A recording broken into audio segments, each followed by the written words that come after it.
everybody, I'm Rankaki. I'm Mushu and I'm super cute. Yeah! Oh my god, this is so amazing. There is a 100% chance that I eat some chicken wings tonight.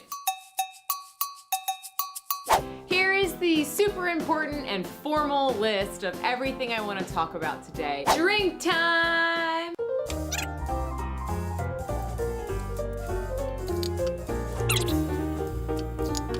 Hey! Number 1, bad starts. So first and foremost, the New York Rangers. Wow, this is a dumpster fire if I have ever seen one. I bet you Jimmy Vesey regrets signing with the New York Rangers and not the Nashville Predators. They traded Stepan in the offseason and they never filled that position. They don't have any depth when it comes to talent in the center position. This team, for a very long time, has relied on Henrik Lundqvist. He has carried that team time and time again.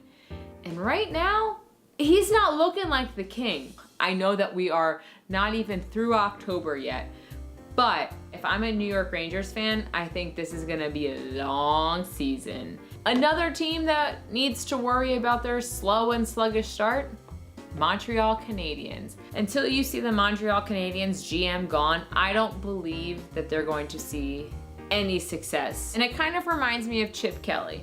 And when Chip Kelly blew the Eagles up, everyone was kind of like, this is a bad idea, but if they go deep in the playoffs or if they win a Super Bowl, he's a genius. For me, the same thing can be said for the Montreal Canadiens. You've had your time, you've had your chance to make big blockbuster moves that shake the freaking hockey world, and they've come to nothing. Your time is up, Marc Bergevin. So I have a couple more in this list of bad starts, but in the interest of time, I'm gonna skip to the second point. Andrew Shaw. Andrew Shaw once said a homophobic slur, got in trouble, got suspended when he was in the playoffs with the Chicago Blackhawks. And by the time this is published, it'll be like a week ago, he was in the penalty box, looked like he said something homophobic again, and Twitter went crazy. Everyone was like, Andrew Shaw, boo.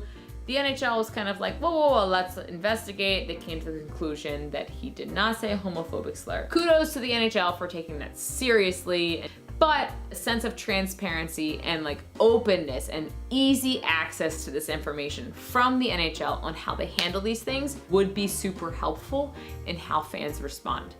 Moving on to the next one. Number 3, as a fan of hating the Penguins. Number 3 is my favorite here to talk about. Trouble in Stanley Cup paradise. So it's interesting for me to think about a team that had probably the best goalie depth now has to worry about who is their backup goalie. And they have Fleury and Murray. Not only do they rhyme, but they were both excellent. This is ridiculous. And they got hit hard by the expansion draft. And to see what's happened with them this season so far, Niemi, you look at their goal differential, they are 4th right now, right behind Buffalo, Arizona, and Montreal. That is not good company to have. My main point with the Pittsburgh Penguins that I want to talk about is this chart right here.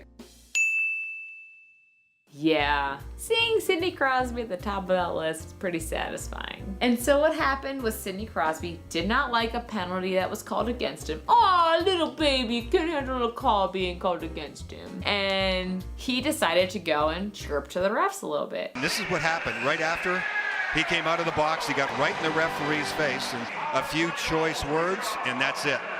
10-minute misconduct for you, Sidney Crosby. Who else is happier than the refs finally held Sidney Crosby to the same standards as everybody else in the NHL? Raise your hand if you are happy about this.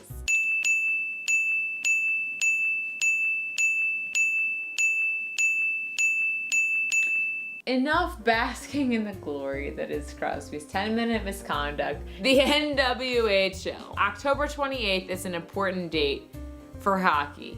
Why? It is the first ever doubleheader of an NWHL and NHL game with the Riveters taking on the Boston Pride, and then later in the day, the Devils taking on the Coyotes. I really want to see the growth of it, and I also want to be able to order a hoodie in my size. But my fifth and final topic, doggos. Do you see how cute those puppies are? I want my puppies. There were so many cute dogs in my hockey Twitter feed, and I wanted to pet them all. So the important takeaways from this week's Drunk Hockey is that Hockey Twitter could always use more cute doggos. Or if you are sad that your team sucks or probably is gonna let you down, just pet some cute puppies and everything will be better. Cheers to hockey. I have dog hair in my eye. Ouch! So many NHL shirts. Say bye, Mooshoos. Say bye.